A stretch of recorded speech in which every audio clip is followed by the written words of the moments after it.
The Greek philosophers were virtue ethicists, but Kant believed that the tendency to perform good acts is not morally praiseworthy. Kant's ethics focused on reason, and particularly on the connection between reason and action. Kant believed that rationality was simply humanity, because animals are ruled by instinct, but humans perform voluntary acts. For Kant, ethics was about responsible choice, leading him to assert that hypothetical imperatives were voluntary acts dependent upon some desire, and categorical imperatives were voluntary acts defined by duty. Responding to categorical imperatives was equivalent to moral goodness, but only if the acts were voluntary. In other words, an action is a moral action only when a person performs out of duty, rather than because taking action helps to achieve a personal goal.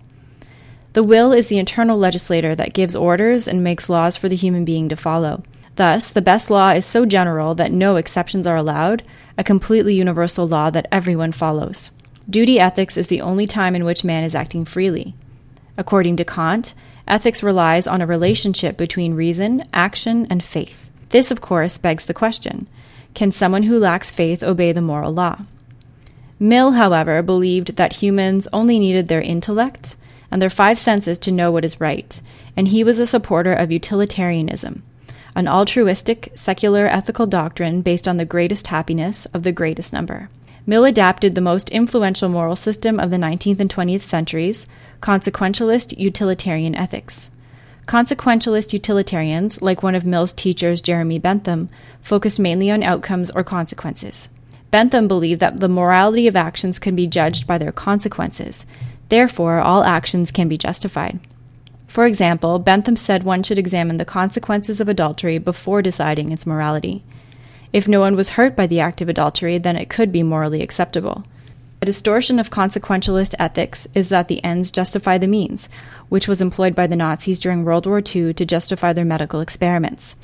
Even today, opinions are divided on whether or not knowledge gained from such experiments should be used.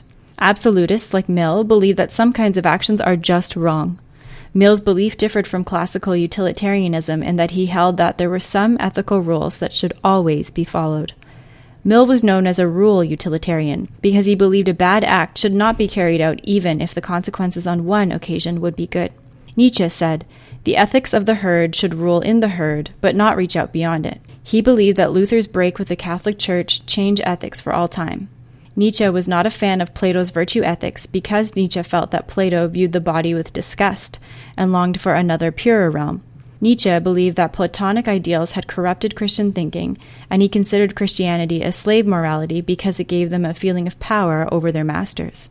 Nietzsche developed a special type of virtue ethics, an ethics that could not be reduced to a set idea about what kind of person one should be. Nietzsche valued nobility, beauty, and pride, believing that each individual must express and create himself. Nietzsche thought that one should be oneself, but not just any old self. Standards were subjective rather than objective.